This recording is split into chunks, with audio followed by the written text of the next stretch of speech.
Wake Up Warchant, fueled by DeLuna Coffee. Come explore our world of coffee. Established in 2014, DeLuna Coffee is owned and operated by Ed, Courtney, and Brett Lemmix. Lifelong FSU fans and Seminole boosters. Ed, class of 79, and son Brett, class of 2009, along with Miss Courtney, can regularly be found tailgating near the Unconquered statue. Wake up with their breakfast blend called Five Flags, named after the five flags of their city, Pensacola. Higher caffeine because of the light roast. It is their unique blend of Mexican, Colombian, and Ethiopian Yirgacheffe beans. Use the promo code WARCHANT15 for a 15% discount. Visit DeLunaCoffee.com and check out their Facebook and Instagram. From Tally to Cali, it's time to wake up. Wake up! Wake up! WarChant.com is your ultimate Seminole sports source. And this is Wake Up Warchant, fueled by DeLuna Coffee. Coffee's for closers only. Now here's WarChant.com's Aslan Hajavandi and Corey Clark. Wake up! What's up, everybody? It is Wake Up Warchant, fueled by DeLuna Coffee. DeLunaCoffee.com. Come explore our world of coffee. You know the promo code WARCHANT15 for a discount over at DeLunaCoffee.com. Meanwhile, us over on Warchant, your ultimate Seminole sports source, running a special promo for first-time subscribers.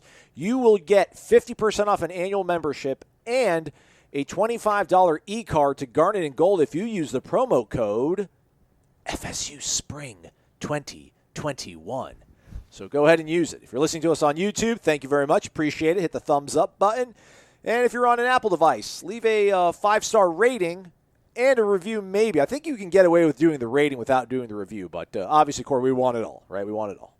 We want it all. We need it. We deserve it all, I believe. Yeah. And by the way, you know, if you listen to the live show on Tuesday, and again, I'm not good at taking compliments and stuff and really showing gratitude.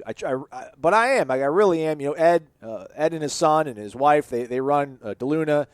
They're our title sponsor now. He came on the show and said that things are going real good for them since he, hitched his wagon to us. And it's because of you folks, listening to the show and then deciding you want to give stuff a try because me and Corey or Corey and I discuss it and tell you that they're good folks, they're Noles. And so it's because of you that we get compliments from people who depend on us to help them out. So I really appreciate everybody. I try not to ask you to do anything with your money. It's your money. It's your life. I don't want to tell you what to do with it. But, again, it's really appreciated. So super cool. Thank you, everybody. You're awesome. Also, I got an email from somebody, Corey, that sent a very nice compliment to me. So I'm in a good mood today. You ready to talk about a 12-0 season en route to an ACC championship and a playoff bid? Great, man. Yeah, absolutely. And I'm excited about the email, too. All right, great. Okay, so we're recording this Wednesday afternoonish. So we do not know who has the unfortunate fate of facing Florida State in the quarterfinals. Correct. Of the ACC tournament, Duke or Louisville, but we do know that they'll be playing one of those teams. What time, Corey? Looking around 6:30, Aslan, okay. for that game. They've switched the time format a little bit because I guess they don't have to worry about that many people coming into the arena. So usually a game that would start at 7 will be starting at 6:30. And yeah, it'll be Duke or Louisville. As we record this, obviously it's hours before that game is played. I think maybe you'd rather play Duke because that would be their third game in 3 days. But you already played Louisville and beat them pretty badly, so maybe you'd rather play them. Or, if you play like you did on Saturday, it won't matter who's out there. Oh, they're going to shake it off, though, Corey. They're always good when they come off these little lulls. It's going to be, quite a bit since they played a game, so... If they're healthy, they should. I mean, they should be plenty motivated after blowing their chance of the regular season title. You just hope you don't know about MJ, you don't know about Malik Osborne, and how much are they going to play? How effective are they going to be moving forward? But yeah, if they're healthy-ish, yeah, they can still win the whole thing, the whole ACC tournament. They can still win the whole thing. They can win it all. Gonna have to shoot better away from home. But yeah, they're talented enough to win 6 games in a row. Saw BYU kind of gave Gonzaga a test, so that's encouraging. Yeah, I feel like I jinxed that because I literally didn't start watching until it was like BYU was up by 3, and then Gonzaga immediately went on like a 14-2 run. It's like, oh, well, there you go. You're welcome, BYU. You're welcome, Mormons. Am I a hater because I don't necessarily root for Gonzaga? I feel like there's a sort of narrative that Gonzaga is America's darling, like they're the underdog. Everybody should root for Gonzaga. They've been so close so many times. They've had so many great program or teams and players at that program that, man, it'd be really nice for Mark Few to finally get over that hump. But I don't necessarily subscribe to that. Like, does that make me a hater? I think that's Florida State baseball. Like, Florida State baseball is what everybody should root for unless your team is playing Florida State. And if you're a Gator or a Cane. I'm not a big Gonzaga guy. Yeah, I don't think I am either, honestly. I remember when Adam Morrison that year where they lost in like the Elite Eight maybe, and he was crying, and like the game was still going on and he was crying. I remember not feeling bad for Gonzaga at all. Like, I don't have any ill will towards them either. It's not like I root against them necessarily, but yeah, I don't care if they get bounced in the first round. I think it'd be great. Yeah. Well, but they're undefeated. They have a chance at an undefeated season as they go into the NCAA tournament. Actually, SVP was just setting it up the other night on SportsCenter where it's like, man, they've, the last team it was such a long time between, I think Wichita State was the first team to be undefeated going into the tournament since maybe, what was it, UNLV that ended up losing to Duke that year? So it had been quite a long time since that happened. Then it was Wichita State, then it was Kentucky, and then now Gonzaga, and it's just, going through all their close calls, and it's like, oh, they're due, and it's like, man, there's a lot more programs out there, and even pro teams that can be like they're due, more so than Gonzaga, but I digress nonetheless. Corey mentioned health, an important thing for the basketball team. If they're healthy, that helps them out, obviously. It gives them more options, hopefully some better shooting. Health-wise, baseball team, that game on Tuesday was postponed against USF. It was simply due to COVID. We weren't told which team might have had the issue, but shout out to Meat. I like Meat, man. Again, Meat's my dude. He's my spirit animal, Corey. I know he's your guy, but I'm trying to move in on making him my dude. Just laid it out. They had some inconclusive tests. I think 3. He called USF's coach, let him know that, hey, we're going to get him retested, but we won't know until 1 p.m. And if you live in Tampa, you know how long it takes to get to Tallahassee. And that game was scheduled for 4 o'clock. And there's real money at stake for a program like USF. I think, Meat said, the coach told him, hey, man, I can't afford to spend $2,000-$3,000 to put guys on a bus and come up there, and if the tests come back positive. But ultimately, the good news is that those inconclusive tests did come back negative. So they'll be good to go. First road trip, Blacksburg, Virginia. They're good, apparently. Or is that Meat just talking them up? No, they're good. They're a good program, Virginia Tech. They have been for a few years now. They've turned into they're not, Florida or Florida State or, who name anyone. But they're good. They're one of the middle of the pack ACC teams. So yeah, that's gonna be tough. They're all tough in the ACC, man. That's not a cliche. It's not like you can look around other than you just got swept by Pitt. So look, man, if you can get swept by Pitt, you can certainly lose at Virginia Tech. Go on. Well, still, I was gonna say Boston College, Pitt, those types of schools you can look at and say, yeah, they're not great, but then Pitt just swept Florida State, so it'll be an interesting series for them. And yeah, the bad news about it of that game getting canceled is just Carson Montgomery's legit. He is Meat really likes him. He had one bad outing on a Saturday in the Pitt game and had to be pulled. But he's got major league stuff. There's no other way to say it. He's a major league caliber pitcher. And he hasn't gotten to pitch. They want to pitch him on Tuesdays, and these games keep getting postponed. So, hopefully, I guess they play Florida next Tuesday. Mm-hmm. So he'll probably be pitching against the Gators, and that'll be his first start in 3 weeks. But he did pitch in a scrimmage on Tuesday. Meat said he looked good. But again, and it is a scrimmage, and he said it was an intense scrimmage because people are fighting for travel spots. They got 40-something players, and only 27 can go on the road with them. So that's a real competition there. But still, it's a scrimmage. And so I don't know. Looking good in a scrimmage, pitching well, dominating in a scrimmage isn't quite the same as going and playing Florida and dominating them. So, but he'll be a big part of the team moving forward. It's just a bummer he hadn't gotten to pitch here lately. All right, let's hop on some ponies, Corey. Let's do Renegade Express. Lots of folks want to talk football because spring football started on Tuesday, Thursday, as you folks are listening to this at work or whatever you're doing throughout your day. Shout out to Kurt. He posted on the Tribal Council that he listens to it while he walks his awesome dog, so he's going to try out some DeLuna here shortly. So while you're listening to this on Thursday, Corey Clark will be gearing up, getting his binoculars ready, his notepad to go out there and watch practice for us. So we'll have some good stuff hopefully to talk about on Friday from some of his observations. The thread on the Tribal Council, I asked everybody, hey, Corey set the table with 4 things to watch. What are you folks looking for? And Mark took that literally. He went ahead and posted, and this is our first one. It comes from Mark in Napoli. Wake up, gentlemen. I'm looking to hear and see, because, again, I did say that, more than see 4 things, we probably want to hear 4 things since we won't be able to, film practice, but nonetheless, I digress. Mark's looking for 1, Mackenzie Milton throwing with fury and looking mobile when needed.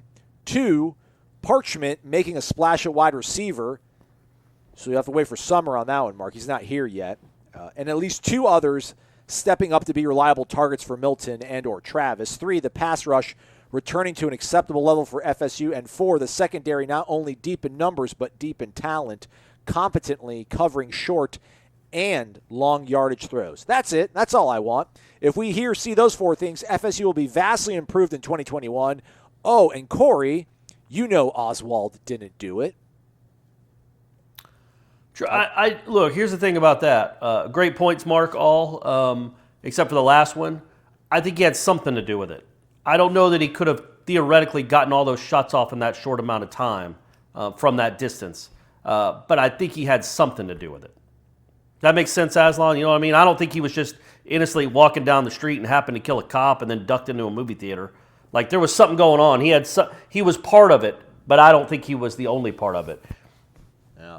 I don't know enough about JFK and the assassination. I should brush up on that. Maybe that'll be one of my next book purchases as I turn the leaf. If we go to Dallas and visit our guy Shane out there, I went to the, what is it called? The book repository? The book depository building, Dealey Plaza. And they had an X in the street. And I don't know if the city puts it there or if these crazy... Look, and you're around there, there's a bunch of weird, shady dudes selling these magazines about a conspiracy. You can imagine the type of people that are selling that kind of stuff, the anti-government conspiracy theory magazines there. But they had an X in the middle of the street, which was to signify exactly where he was shot. And I don't know if the museum put that there or the city or some guy comes out there every day and spray paints it. But it's there. It's really interesting. You should go. It's not just about the assassination. It's about his life a little bit in that whole trip. But I know that's not what people listen to this show for. But yeah, I think Oswald had something to do with it. It's crazy. I mean, he gets assassinated. Reagan gets shot. Now it's almost unfathomable to think that the United States, the president of the United States, could ever be in that much of harm's way. But it's crazy. It's crazy to think that the guy that shot Oswald just waltzes into the police department. That's like the photo. That's the garage. That's that famous photo where there's literally a still photo of him getting shot, right? Yeah. My mom watched it on TV. She was moving, and her friends were I think they were in their driveway. She's like, "Y'all, Oswald just got shot on live TV." They just let Jack Ruby, just the guy that owns the burlesque shows in town, just rolls right in and is able to get that close to Oswald. If you watch these old documentaries like I do, like these old true crime documentaries, like even going in the 80s, even Ted Bundy, like you could get interviews with him just as he would sit there and they'd let the media come in and film him in the jail cell. Yeah, they don't quite do that stuff anymore. Maybe we can film these guys live, football team at some point. What about those 4 things? Those are all things that we do want to see. Do you think any of them is maybe more likely than the other, whether it's Milton throwing with fury, a splash at wide receiver, a pass rush, or a secondary tightening up, or any of those 4 that you think if you had to put chips on it, you would maybe put one over the other, Corey? I would think, again, I go back to what I said yesterday. I just think a splash at wide receiver, just because the odds are somebody's going to have to – you've got so many guys that have done nothing. Somebody's got to have to stand out above the rest and actually make plays. They can't be 11 guys that just don't do anything, that are just okay. A couple of these guys have to really stand out, and maybe that starts here, this month. But that I think is I have no issue with Milton. I think he'll throw it fine. I just think it's the thing you'll be able to notice, I think, more than anything. The easiest thing to notice is obviously Milton throwing the ball, if he's throwing it well, but also a receiver that really has a great camp, or a couple of receivers that really have a great camp. Yeah. Because it would all be a surprise because we haven't seen any of them do anything. Crazy things. I feel like there's more. I think there's undoubtedly more recruiting talent. There's more highly ranked recruits, players in the secondary than the wide receiver, and they got all the numbers. There's as many. I think there's more quality quote unquote, according to what recruiting services do, and there's just as much quantity in the defensive backfield as there is wide receiver. But I think to your point, I think many more people probably feel confident that wide receivers will figure it out more so than the secondary. And I know it, and it's fair because they did not have a good pass rush. They did not have really all that sure-handed tacklers. Would you say sure-handed when it comes to tackling? I don't know. Yeah, sure. But you call them sure tacklers. Yeah, there you go. But the defensive backfield they in every sort of position they were put in just never seemed to figure it. There was nothing that they had redeeming either. It wasn't like, third and longs they were getting off the field. It wasn't like third and shorts they were getting off the field either. They were letting guys catch 5-yard passes on 3rd and 3. They were letting guys catch passes on 3rd and 14. I just wonder how much of that is. I don't know if that's if that's really a coaching thing, if it's a confidence thing, or if it's all just part cogs in the wheel, right? Maybe a little bit more aggressive play calling, maybe getting to the quarterback, affecting them a little bit quicker. Maybe all that kind of feeds into helping out your defensive backfield. But I just think that there's too much talent back there for that segment to look as poorly as it did. So I think I'm going to put my chips on it. I just convinced myself, Corey. The secondary is going to figure it out somehow. All right, well, that'd be nice. I got Travis Hunter coming here in a year to take everybody's job, figure it out, tighten up. So, ABQ Nole, he's back, Corey. Wake up, gents. What is the first FSU game that you remember watching, either in person or on television? For me, ABQ Nole, I was 13 years old and remember watching on television FSU versus Michigan, 1991, which you guys have mentioned a few times in the past couple weeks. For fun, I recently watched a recording of that game on YouTube, and here are my thoughts. 1, Terrell Buckley, Amp Lee, Desmond Howard were bad dudes. Yeah. 2, you agree with that, I assume, Corey, yeah, right? I do. Yeah, they were all very good. 2, I can see why FSU had such kicking woes in the early 90s. FSU scored 8 touchdowns and missed 5 point-after attempts, some not even close. And 3, Keith Jackson, Bob Greasy were great to listen to on the television call. At one point in the second half, Bob Greasy actually compared Casey Weldon to Joe Montana. Keep up the good work, John Spear. That's ABQ Nole. His name is really John Spear.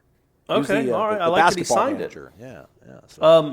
So that was a comparison that wasn't just Bob Greasy. A lot of people made that comparison that year with Weldon, and a lot of it had to do with looks too. Like he kind of looked a little bit like Joe Montana. And the way he played at the college level certainly compared. You thought a little bit of Joe Montana. Quite obviously, he did not turn into Joe Montana. But yeah, going back to that game, it was crazy. Like, so I think they had 4 touchdowns in a row where they missed the extra point. Like, just something nuts. I can't remember who the kicker was. It might have been Mowry as a freshman, maybe. And he missed the extra point, like 3 in a row. So then I remember at halftime, because I was at that game, and at halftime, while the rest of the team, it's 31-23 at halftime, Florida State's up. Howard Dinkins just made a big interception of Gerbaugh in the end zone. So they're in the locker room doing their speeches, getting ready for the second half, making their adjustments. And they bring out, I'm almost positive it was John Wimberly, who was the punter, to try like in front of 100,000 people in the middle of the halftime with like 8 minutes left until the second half starts, kicking extra points. They're like, Mowry, you're done. John, can you kick?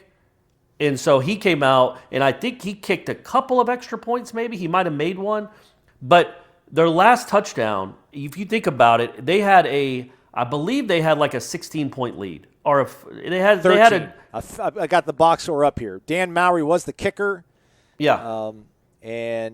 Blocked, failed, 2-point failed, kick failed, 2-point failed, Wimberly, fourth quarter, kick goes through. So what was the last touchdown that Florida State scored before the McIntosh interception? Weldon to Johnson, Lonnie Johnson, I think. 10 yards. Yeah, what did that make the score? 44-23. Okay, so at that time it's 37-23. Correct. It's late in the game. It's in the fourth quarter. They're at the 15-yard line. How long was that touchdown? 10-yard touchdown to. So right there at the 10-yard line, it's 4th and like 3. Any kicker in the country, you just go, hey, we got a 14-point lead. Let's just kick this down the middle. Now we got a 17-point lead. It's a 3-score game. It's over. But they couldn't do it because they didn't trust them to make a 27-yard field goal. So then fast forward, whatever it is, 6 or 7 weeks later, you have a walk-on who's actually had a good game against Miami, but it comes down to that field goal, and your man misses. He'd had to go. I think he made 4 field goals that game, but he missed a rather large one. Or he made 3 field goals and missed a pretty big one. But yeah, it all goes back to that Michigan game, man. That's when you knew, oh, God, it's not just cute anymore. Right. Like, it used to kind of be cute. Florida State struggles kicking. It's fine, whatever. But then that Michigan game, you're like, man, they can't even make extra points. And this might hurt them. Might end up hurting them. And it kind of did later in the year, if I recall. Yeah, I remember watching. I remember several Super Bowls from when I was. I remember like the Super Bowls that the 49ers won. Like the first vivid one was like Super Bowl 24. I think when they beat the Bengals, if I'm not mistaken. Maybe that was 23. Then they beat the Broncos in 24.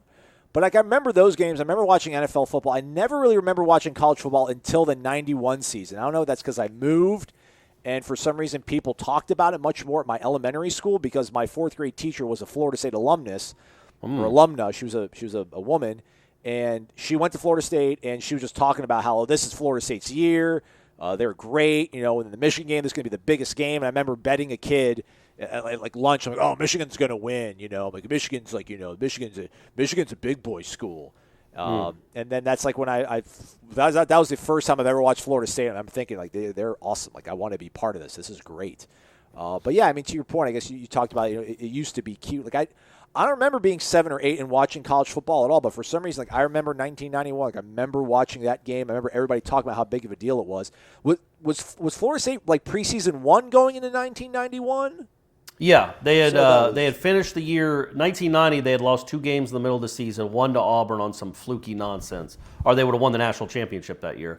But they made the move from Brad Johnson to Casey Weldon in the middle of the season, like in the middle of that Auburn game actually. And after that, they just took off. They beat everybody really badly, and so they had almost everybody coming back in '91. So yeah, they were preseason number 1. And Michigan was 3. And they had, I think the week or 2 weeks before, they had beaten Notre Dame when Desmond Howard made some ridiculous catch. Desmond Howard, by the way, was the truth. Yes. That guy was incredible. But yeah, going back to my first game watching it, it was a 1982 LSU game where Florida State won in Baton Rouge. They got down 14-0. I just remember being a 7-year-old. My dad wasn't, like, I was with my mom and her family. And back then, in 1982, you had 2 games on the whole day. It just happened one of these games was finally Florida State. So I got to watch them. My dad, I'm sure, was at a sports bar watching with his buddy. He might have been at the game. But either way, I know I was watching by myself, which was weird for a 7-year-old to watch a full college football game. So that was the first one I remember watching vividly or on TV. And then I went to the Gator Bowl later that year when they played West Virginia and sat in a pouring rainstorm. So that was the first actual Florida State football game I went to, was the 1982 Gator Bowl. Can you name 3 guys on the Florida State defense that started versus LSU? I would say Alfonso Carricker. That's one. That's their defense was really bad. I hate to do that to you. Oh, you know what? No, that was 1983. So that was the game I'm thinking about. So yeah, the first game I actually watched was the 82 LSU game. Or sorry, the 82 West Virginia game. Oh, okay. And the only people I remember from the West Virginia team are Jeff Hostetler and Daryl Talley. Because Daryl Talley was like Virginia? I didn't know. Yeah, isn't that crazy? Yeah, he was good too. Like he was a big deal. He was like a Heisman candidate almost. And then Hostetler was their quarterback. And they lost to the Noles that night in Jacksonville in a driving rainstorm. Can you name one other guy on defense besides Alfonso Carricker from that Florida State defense? I'm going to say Eric Williams. Was there a Williams? There was 2 Williams. On the 2 deep. Neither Alfonso? Was there. No. There wasn't an Eric Williams that played cornerback? Well, I have my head tilted at a 90-degree angle because of the way that NoleFan.org scanned this thing, so I'm just looking at the 2 deep. I don't have the entire roster in front of me. Come on. He had a son that was pretty good on the other side of the football. Georgia guy, Southwest Georgia guy. Not far from the border. No, I'm failing. I don't know. Come on, David Ponder. Oh, okay. All right. Not that I would have known that, but that's, that's my fault. Sorry, man. My fault. Joe Wessel was on that team, too. Yeah, but he was more of a punt blocker. He didn't play I didn't think he played a ton on defense. Yeah, he backed up Brian McCrary, which obviously, I mean, you would know that. Why would I even say that out? Yeah, I think Carricker was the guy. Like, he was a draft pick. He was a good player in the middle, and they didn't have a whole lot else. That's why I thought Eric Williams was a Eric Riley? Was there any Eric? Eric Riley, he was a wide receiver and defensive back. Okay, all right. There you go. At least I'm not going crazy. You're not. It's crazy. On the two deep, it shows an LE left end, an LT, I don't even know, and then an NG nose guard and an RT. What were they doing in the 80s? And then there's a RE, a right end. So they played a 5-2-4. Yeah, that's what they played. Hey, it was a different team back there, buddy. It was. Different team. Ow, my neck really hurts. All right, let's keep this bad boy moving. DAC 14J. Wake up, gentlemen. I'm hoping with this no filming rule during the spring practice for media members that we can get some great observations of the practices and players just with those keen eyes of Corey. We're counting on you. Just curious about how good of a view you actually have of the practice field from Hauser. I think I'm most interested to learn about how the rotations for really every position on defense shake out in terms of who is taking the most first-team reps as the spring develops. Also interested in officially hearing how Mackenzie Milton looks out there instead of speculating based off of nothing like we've been having to do. As always, go Noles and drink your DeLuna coffee. Well, hey, man, I'm going to be there. I don't think it'll be that bad, right? I think on the far field, I'm going to have binoculars, so that's going to help. So it'll be cool to see. If they're on the far field, it's going to be a little, if you can imagine, the back of the baseball stadium butts up against the practice fields, and there's two practice fields. So if they're on the one right in front of us, then we should be able to see everything. I won't even have to use binoculars.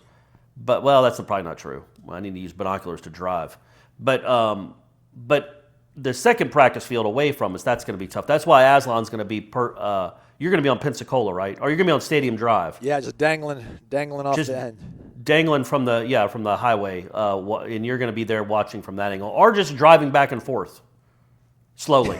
Just holding up traffic. Oh, no, yeah, just put your hazards on, obviously. You don't want to make people mad, but just drive real slow and see what you can see. Yeah. I'm really excited about it, man. I know Aslan, and I get it. We're not exactly happy that we can't record things because those are great for everyone. And the fans, that's what I mean. It's good. It's cool for the fans to see that. But it is cool to be able to relay information that we see about who's playing well and even who isn't. We'll actually have, basis for the opinions other than just what we're hearing from coaches. We'll actually get to see it with our own eyes. Yeah. Although I will say, I think they don't like us reporting on rotations, like first team, second team. I thought that was something we weren't allowed to even discuss last year. But we'll find out. We'll see if somebody puts it out there and how they respond to it. But I'd be curious to see who's going out there. Second team offensive line, second team defense, things like that. But I don't know if they want us. All right. Hey, by the way, I got one right. I looked at it. Eric Riley had 3 tackles in that LSU game. There you go. Well, so I was wrong with Eric Williams. Eric Williams came a year later, and I remember he had I think he scored on a blocked punt against Auburn. Yeah. That's why I remember that name. I thought he was already on that team. But yeah, you look at these names. Other than Carricker and then Gerald Nichols at the bottom, who was a freshman, Garth Jacks. Not a lot of memorable names on that defense was not very good. They gave up 490 yards to LSU that day, but won. It was a big win, 40-35. That was pre-Mickey, right? Yeah, that was the last year. That 83 season was the last year before Mickey. Yeah, and it turned around with the quickness. This next comes from Fisher Wilcox Taggart survivor. This guy usually brings gas. He's always upset.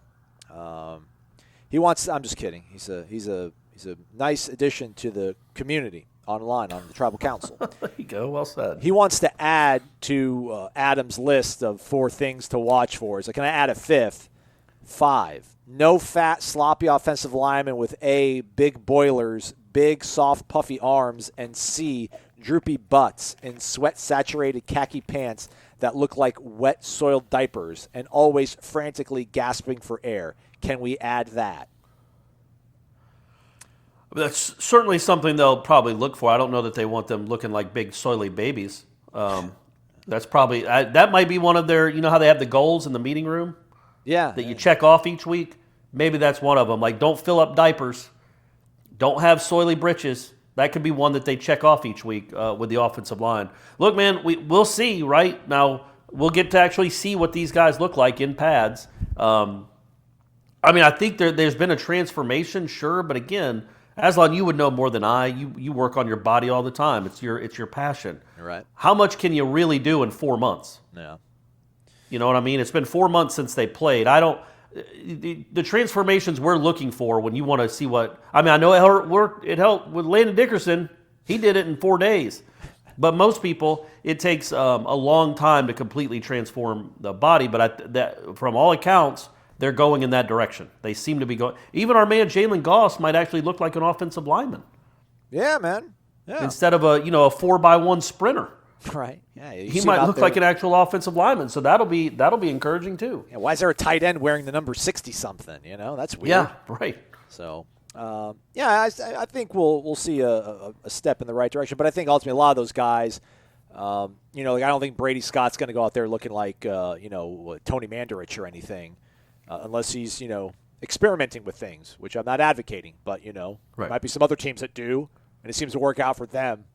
And I don't know, but the long-term health ramifications seem to be a little bit lessened than what we thought in the past. And they seem to be more readily available and more affordable. But, I don't know. We each have decisions to make in life. Right. Noles fan from South Florida. Hey, fellas, no question or comment. Just want to hear Aslan do a Coach Orgeron impression on the next show. He doesn't even give me anything. I don't even know, what do I do? I don't know what to say. I was going to say stay away from the Les Miles stuff. Oh, that guy. I should have been here before him. He brought me here. He didn't know I was going to take his job. I took his job. I won national title. He's in Lawrence, Kansas. He doesn't have a job anymore. No more. Les Miles done.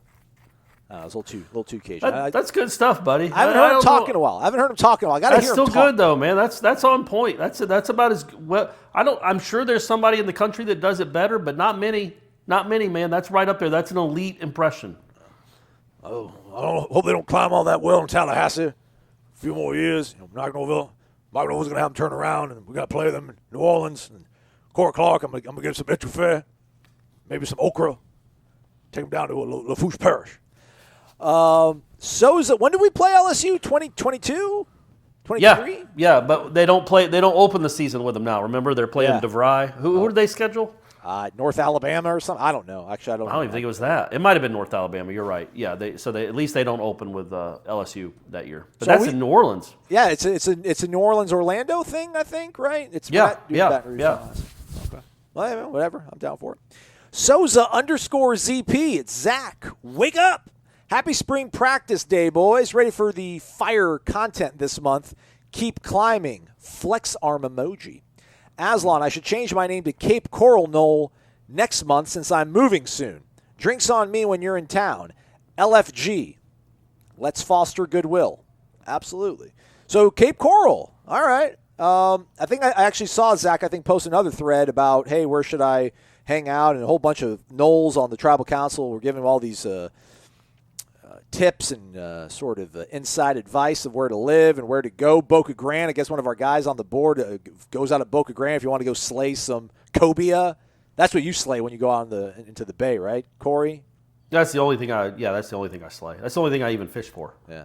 All right. So, congrats. Welcome back to Florida, Zach. Hope the West Coast was all right. You were like in San Diego. Look at you. This guy's like younger than both of us. I think he could be like my younger brother. He's been out in San Diego, now he's going to live in Cape Coral.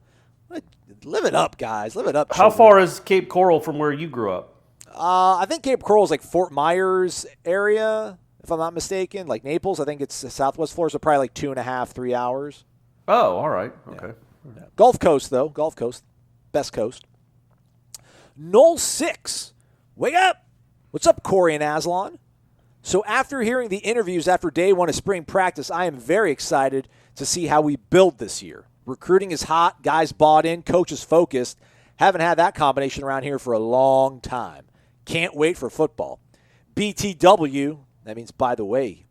I ordered some DeLuna coffee, coconut rum, and vanilla macadamia nut. Let's go. And as always, go Noles. Woohoo! All right, man. He was fired up. So are you. Coconut Did he have rum? a woohoo in there? He put the woohoo. I'm just reading it Okay. I just read what's put on the teleprompter in front of me. Pulled it off. Coconut rum, all right, man. Someone's getting ready for some noon kickoffs. Maybe a little Captain Morgan in the coconut rum coffee. Vanilla, all right. The recruiting is really hot. The guys bought in. Gosh, I hope so. I mean, they're saying the right things, and the coaches being focused. I would hope so, too. Some of those guys are coaching for their livelihood. So, and you heard all the right things. We always have to qualify that they're just words. They're just 20-year-olds saying words. But that doesn't mean we shouldn't take them at face value, and we'll see more as the spring and then obviously as the season goes on. But I don't think that stuff was just empty words. I don't know. I mean, I could be completely naive, but the way Norvell, the way Dillingham, and then the way those three players talked on Tuesday was really encouraging about knowing what the standard is, man. All of them said that. Like, we know what the standard is. The standard is different, and that's good. The holdovers that maybe didn't make the locker room a wonderful place last year, the guys that were playing are the guys that, we all know who was on the roster last year. Some of it is addition by subtraction, and I just think it's many more Norvell guys now, and then I just think he's reshaped the roster, and hopefully if they all buy in, man, and they're all pushing in the same direction, then that should result in a few more wins. Absolutely. By the way, somebody thought that I took a shot at Marvin Wilson the other day. That was a little sarcasm. I like Marvin. I was just saying because some people didn't like what he said and might lump him into the addition by subtraction category that Corey mentioned. Not that Corey did, but I like Marvin. I hope to see him do well on Sundays. But thanks for and I should say I wasn't meaning Marvin Wilson. No, but yeah. I will say this: the Marvin Wilson that played in 2020, you don't need him on your team. It just wasn't the guy. The 2019, 2018 Marvin was one of the better defensive linemen in the country, but that 2020 version just wasn't it. And so, weirdly, you're losing a guy that might play in the NFL for a decade, but you're losing him, and your defensive line will probably be better at that position, even though you lost him, because I don't know if it was an injury, if he was out of shape, if it was a mindset, if the triple teams, whatever it was, him and Durden were non-existent last year. And they were, again, like I said the other day, one of the biggest disappointments I can remember for a Florida State football team was that defensive line last year. Just an utter disaster when they were thought to be the strength of the team. And I will say this too, in terms of what the players said and it jiving up to what we're hearing from Mike Norvell and what he wants to get done. I do remember, in 2018, everybody was so excited. Everyone loved Willie, thought that was going to be, a great shot in the arm for the players, the program, everything. And I remember, a lot of times when these guys were asked about things, they weren't over the moon about it. I don't remember guys being like, "Oh man, it's night and day. Everything has changed. It's great. We love it." Not that Jordan Travis said that, or Jay Sean Corbin said that on Tuesday, but I think there was much more of a kind of an acceptance and an embrace of what's happening, understanding why things are being asked of them, and wanting to live up to that sort of stuff. I remember asking players in 18s about, hey, what's the strength program like now? Are you guys doing some different programs, some different lifts are being emphasized? And guys, a lot of guys are like, no, we're just doing the same stuff we were doing. And aesthetically, the veneer of things with the music and the more lighthearted sort of vibe at practice and around the facility, that was different. And I think, it was okay for some of the players. I think they kind of liked it for a little bit, but then obviously some players left because they didn't like it. And I don't think it was ever fully embraced. I don't think those guys thought that was the way. That I don't think right. If they had to diagnose what was wrong with that team, that program, I don't think they thought that was necessarily going to fix it, but they're 19-year-old kids, and they're not going to rock the boat.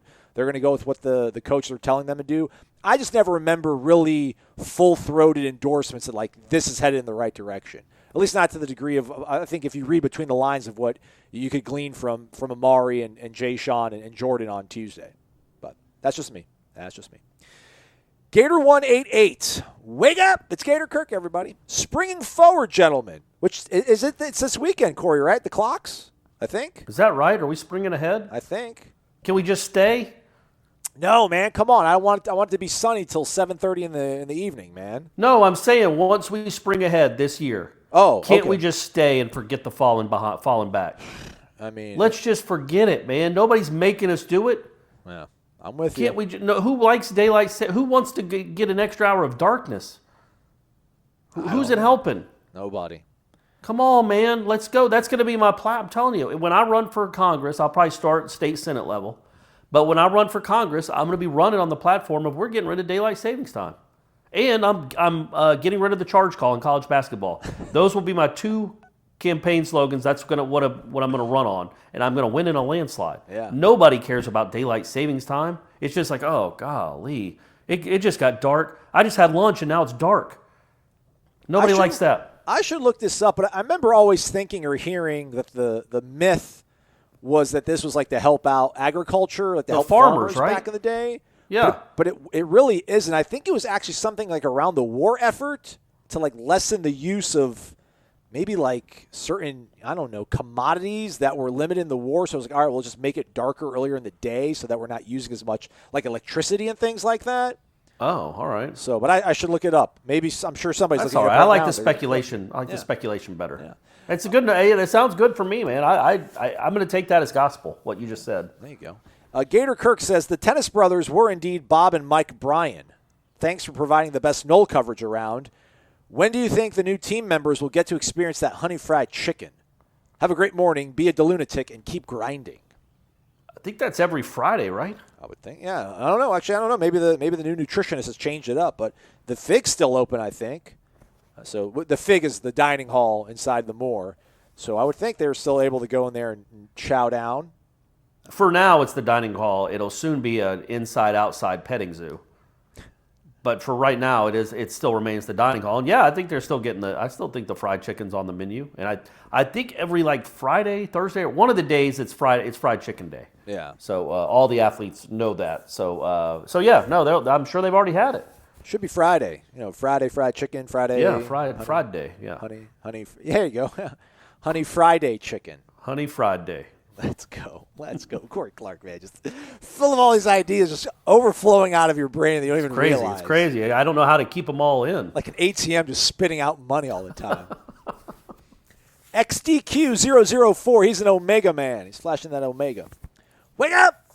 My question this week is a forecast for the future of the current team. Per position, which players have a chance to be All-ACC before they leave Tallahassee? You cannot count transfer players. Okay.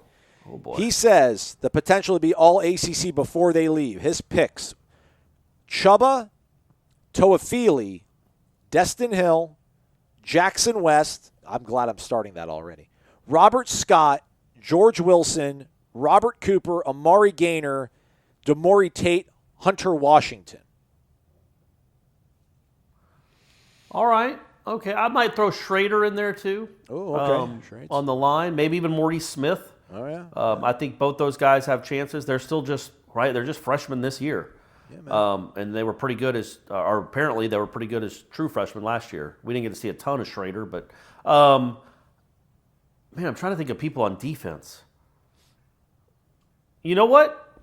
I don't care. I'm going to say it again. I'm going to mention his name every show, but Akeem Dent. Let's go. He's not a transfer. I'm going to go. say Akeem Dent.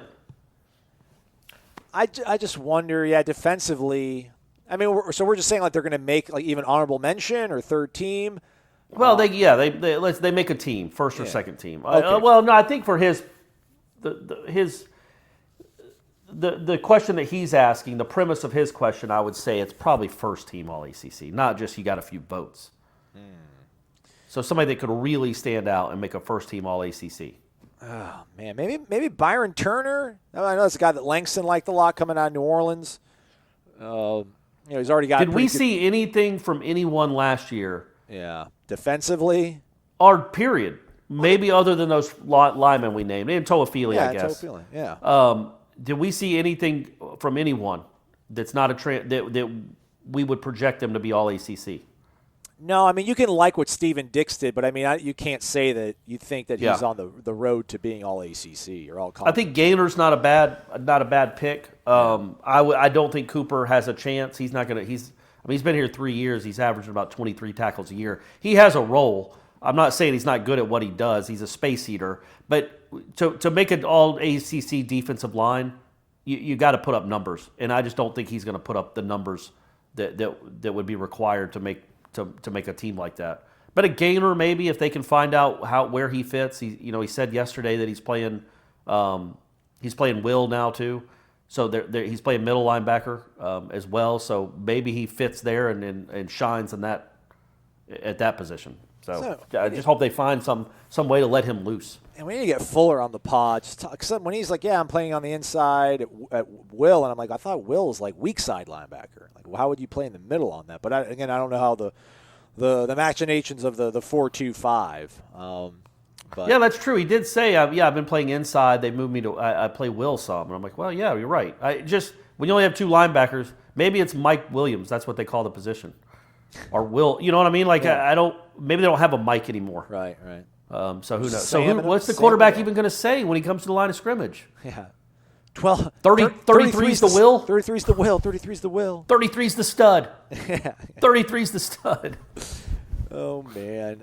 Defensively, I can't. I keep saying his name too, but I like Renardo Green. I think what he can give you, but I don't. Again, it's pretty deep. I think Miami and Clemson are always going to have some pretty talented guys in their secondary that might get some more love.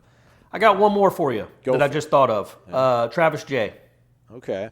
Maybe I'm feeling optimistic. I'm on the cloud because of 2 interceptions on the first day, but it's hard to judge.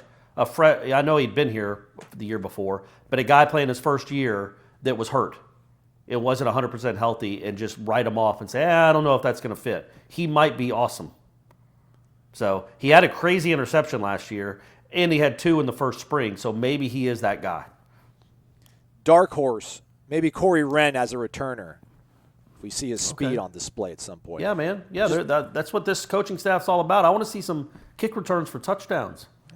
We talk about like Chuba. Florida State's reputation precedes itself. So like that's to your point. Like with Robert Cooper, if Timmy Jernigan barely makes the list on these things, So Robert Cooper's going to be really tough, and then Chuba, it's like if you're not Jameis, you're not going to be all-ACC quarterback. They'll find the guy at Duke or Wake Forest that had like 3 good weeks and put him ahead of you. So it's one of those tricky things. But nonetheless, XDQ004 says support Seminole boosters. Drink DeLuna coffee and go Noles. Which, absolutely, do those things. Amen. Big Steve-O 22 in the house. Hope your son's doing well, Big Steve-O 22. Hope all those procedures and surgeries are all behind you guys, and it's just smooth sailing now, man. He says, good morning, fellas. Hope all is well. To you as well. I think the 4 things I'm hoping to hear from the spring are as follows. And he's going with hear, not see. 1, quote, the battles going on in the trenches are intense. 2, you wouldn't be able to tell the freshman receivers or freshmen by looking at them. They're making some plays. This is not to say the defensive backs aren't performing, because they are, but those freshmen are special. 3, this team knows the urgency. We see what happened last year and know how spring got shut down. We don't think it will happen this year, but who knows? So these guys are coming in 100% focused, knowing that everything can be gone tomorrow. And 4, the defensive ends and linebackers have been playing fast and aggressive. It's been a joy to watch. I'll take all that. That'd be pretty sweet. Okay, yeah. We'd like to see that for sure. I'm down with all that. Those would all be very encouraging signs moving forward. Yeah, but Mar had a weird comment about, hopefully we can avoid COVID and make it through the spring. It's like, whoa, hey, man. It's behind us. We don't even say the C word anymore. Yeah, man. You hear Greg Abbott? It's all done, man. We're good. Yeah. We don't even say the C word. But yeah, that's true. If they can get the full month in, and they'll still practice, even if there's, I would think, I guess they could shut it down. Ohio State did, man. Do you see that? Ohio State shut it down this week. Oh boy, yeah. So we're not quite out of the woods yet. So yeah, hey, I'm with you, Amari. Hopefully you guys can avoid COVID and get a full month of practice in. Yeah. As far as basketball, Big Steve-O 22 continues. Do we know if MJ Walker is 100%? The past few games, it seems like he has gotten beaten off the dribble more than normal. Corey? Yeah, that's a good point, because it's not even the shooting, which is was dreadful on Saturday against Notre Dame. It's what you're getting from him on defense, which isn't much. And that's the one thing, even if his shot wasn't falling, you could count on typically, was MJ being a plus defender. It's not there now. He is not healthy. He's got some tendonitis. He's had it here for the last month, at least it seems like. That's why you wonder. I wonder what their philosophy is going to be when they're in Greensboro, because, I guess it would help if he got some rest. I don't know exactly what the process is for tendonitis. Have you ever had it? Like, what's the recipe? Just rest? I think so. Yeah. I think you're always gonna have to deal with it, and it's not one of those that really goes away. Yeah. So, but would 2 weeks of rest or 12 days of rest, would that help enough to make him look like the guy that was dunking on people and stepping over them earlier in the year? How long? 2 weeks? Yeah. Like he played Saturday and then he doesn't play again until the first round of the NCAA tournament, which would be either Friday or Saturday, so either 13 or 14 days later. Would that be enough? I'm all for it. Yeah. What do you think, Corey? Like they're going to play to win. I mean, you can't go out there and play not to win. But I haven't looked at Lenardi lately, but I know they were a 3 seed before that Notre Dame game, and they dropped off the 4 line too. So I imagine they're a 5 seed right now. Well, that's Lenardi though. I think if you take the average of all of those out there, they're still a 4 seed. But 4 or 5, it doesn't really make that much of a difference. It's just you have to play. You'd rather be a 4, so you don't have to play the 12 seed, which is a team almost always from a major conference that snuck in, like a Syracuse type. Yeah. That obviously has plenty of able-bodied players. You're not going to be playing a team from a smaller conference that won its tournament. You're probably going to be playing a bubble team from a major conference, and they have players and they can compete with you athletically. So in that area, you want to stay a 4 seed. I think to move up to a 3. They'd have to win the ACC tournament, and to drop to a 5, like a firm 5, they'd have to lose their first game. I think if they win 1 or 2 games, they'll probably stay at a 4, which again is better than a 5, but it still puts you, if you win your first 2 games, you're still playing the 1 seed in the Sweet 16. So I don't, I'm sure MJ will play, but it's just something. And Leonard said it after the game, or maybe he said it yesterday in his Zoom press conference. You got to learn to play in pain. You got to learn to play with a little bit of an injury. So, and it's not like MJ struggled against BC. Now it's BC, but he hit 6 threes. So it's just he can't give you everything that you normally get from him on defense. And if he's banged up and not playing well, then it's got to be more minutes for Calhoun. I don't quite understand why Raekwon Evans played 31 minutes the other day and scored 0, hit 0 shots from the floor. I mean, he was in there a lot with MJ, or he was in there some with Scotty Barnes. But I think I would use the ACC tournament as just say, Calhoun, go do something. You know what I mean? Like, let's just see what you got, buddy. We don't really care if we win this first game. If we win this first, I think that the thinking will be, if we win this first game, let's go try to win the whole thing. Let's win the tournament. But if we lose the first game, it's not the end of the world. We're still a 5 seed. We're still in the tournament, and we can rest up. But I would let Calhoun and they did a little against Notre Dame. That guy's going to be a big-time player for them next year. And he might end up winning them a game this year in March. Big Stevo 22 also adds, Anthony Polite's an underrated defender. I think his defense will be important come tournament time. I think if we cut down on some of the dumb turnovers, careless, lazy passes, for example, continue to apply the aggressiveness on defense and attack the paint on offense, we can make a deep run. Off-topic question for you, gentlemen. What do you consider your proudest moment in your journalistic career? As always, go Noles. Oh, man. Corey? For that's a hard one. I've always wanted to break something big, and I have not. I still think that's like the mark of a real good journalist, to be able to break something, but then Pete Thamel, I don't know. I would say he's a good journalist. He's got good sources. He's got people that trust him. He's got agents that cut to him and tell him that this coach is leaving for this job, and et cetera. So that's the stuff I've always wanted to know. Like, I would have loved to be the guy that would have figured out that Mike Norvell was going to be the guy that was going to be hired. But that's kind of what I would think of. But for me, I would say it's less about journalistic savvy, and it's more just about attrition and just like fight and desire. I remember, one day I went and covered the Ole Miss and the Mississippi State spring games in the same day. And I think I hosted my radio show in the morning.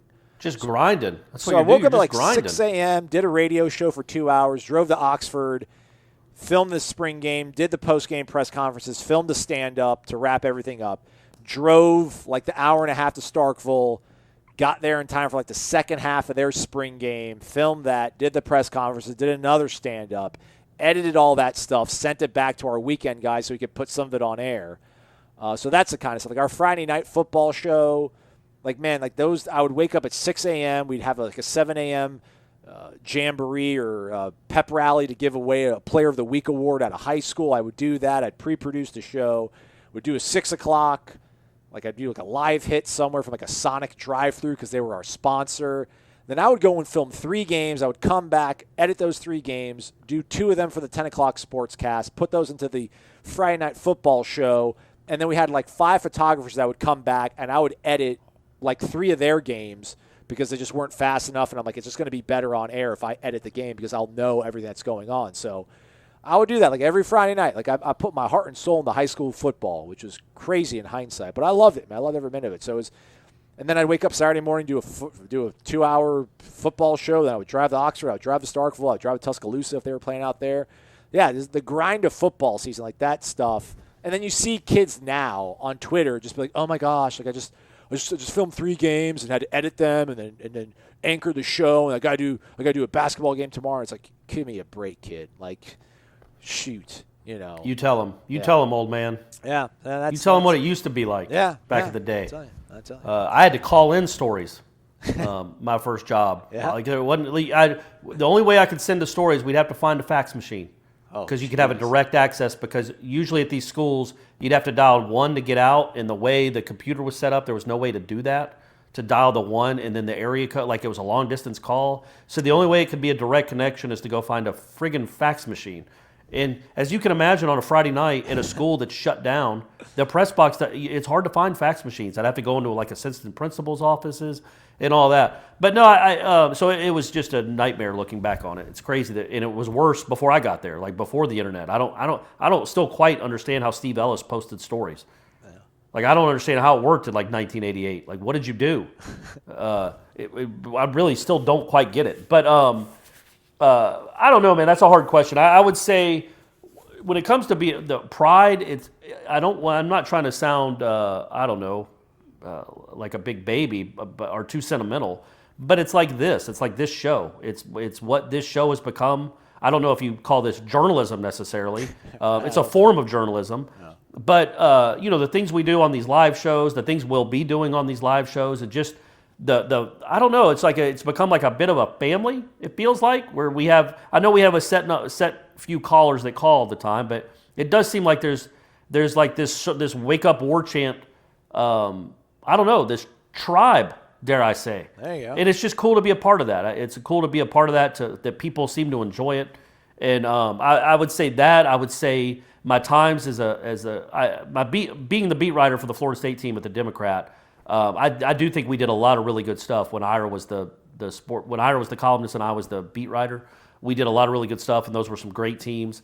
But then also being the voice of the paper, that made me pretty proud too. That people are so nice, and they would say really nice things about the way I wrote or a column I might have written, and that always makes you feel good. That even if they don't agree, and I get that a lot too. I don't agree with you, but I always want to read what you have to say. That's always a fun thing to hear. So I don't know if that's pride, but it's something. Did you ever eke out a deadline on a big game? Or just hammer out something that most everybody else was oh, we're going to run this we're going to run this tomorrow night or something. But you were able to watch the game, hammer it out, boom, this is cool. Oh yeah, man, that was it. I mean, look, I don't know if I take pride in that. That's just something I don't want to sound like a 6'6" great basketball player. But one thing I was blessed with is that I can write pretty fast. I can write fast and well enough. So, if a game ended, I could have a game story done in about 11 minutes. Yeah. Or that's 9 really minutes. impressive, everybody. I don't know how to compare that to a real world kind of apples to apples thing, but that's super impressive. And so what was funny is that Ira was the columnist for the 13 season. Yeah. And then he left for Warchant, and then I became the columnist for the 14 season. Well, man, how do you write a column about so Ira's columns were done at halftime. Right. Even the Clemson one. He's writing the whole third quarter because the game's over. Yeah. That team had just destroyed everyone in its path. So there was no drama. Meanwhile, try being a columnist for the 14 team. They're down 21-0 to Louisville. They're down, to Miami. It comes down to the last 2 minutes. Ramsey has the interception. Like every game came down, and a lot of them were at night. Yeah. So the game ends at 11:15. Ramsey intercepts the Miami pass, and they win. And I've got to write something and have it done in 12 minutes, like a column, not just and then this happened and then this happened. I actually have to write a column with opinions. Those were hard. So yeah, I guess I could take pride in that. I'd take pride in the great column I wrote about Renegade. Right before he almost killed Osceola at the Orange Bowl. A lot of great moments.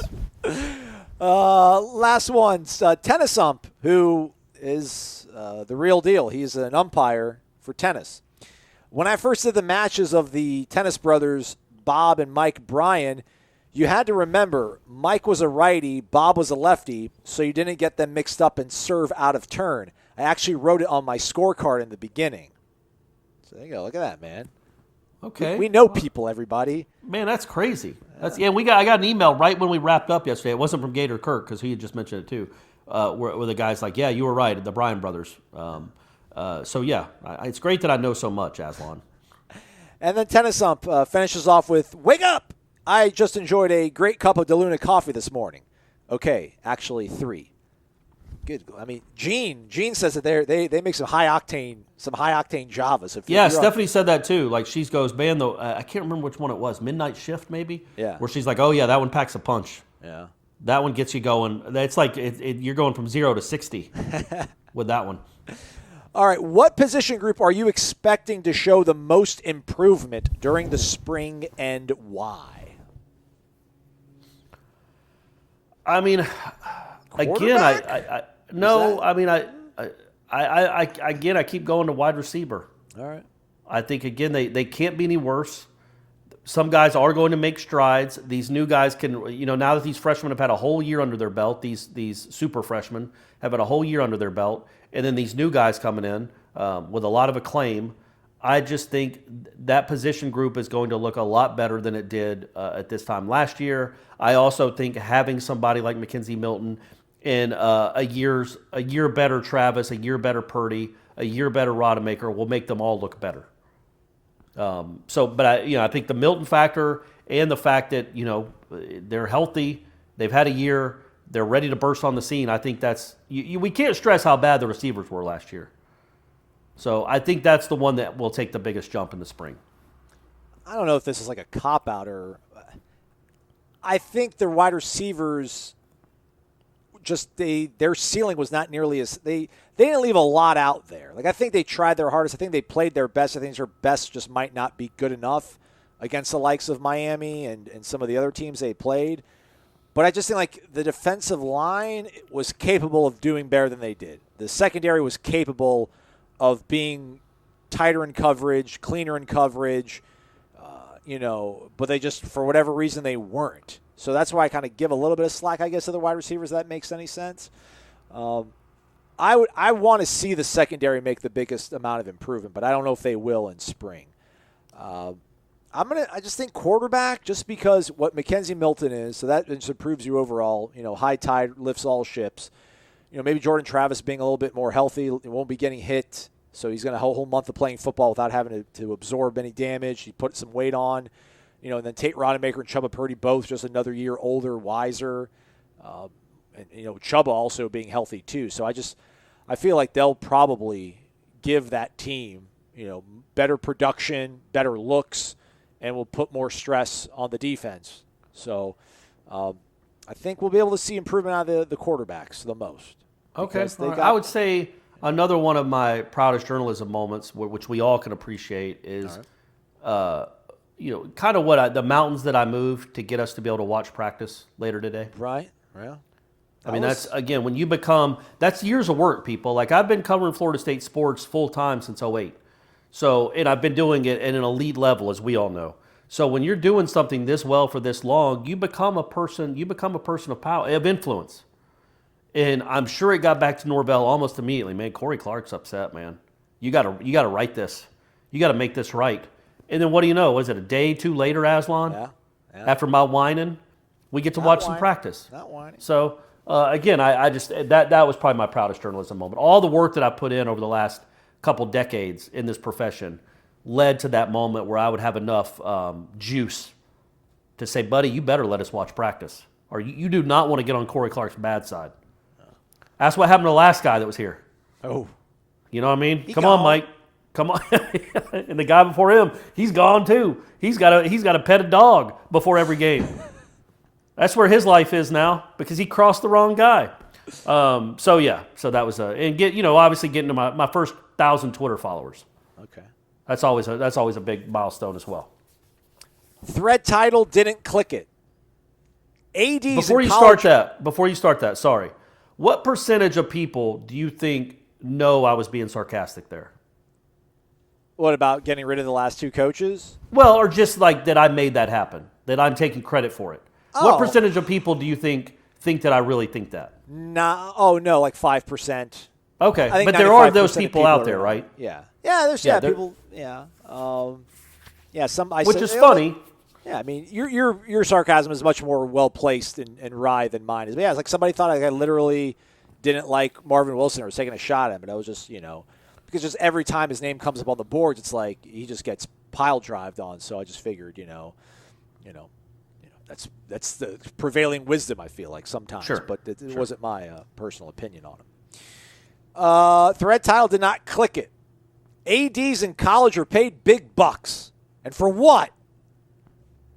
Just didn't click on it, man. Just a lot of ellipses, a lot of capital letters, and I don't know what's going to come from it. But there's 42 replies, so a whole bunch of people did click on it. They like it. Yeah, man. Let's get in there. It might have been a really compelling argument, and it's something that we get we get threads like that all the time, folks. If you like this show, the Tribal Council is like a forum like this show. There's opinions, there's counter opinions. It's just written out instead of hearing two dudes you don't know talk about it. So get in there, mix it up, man, mix it up.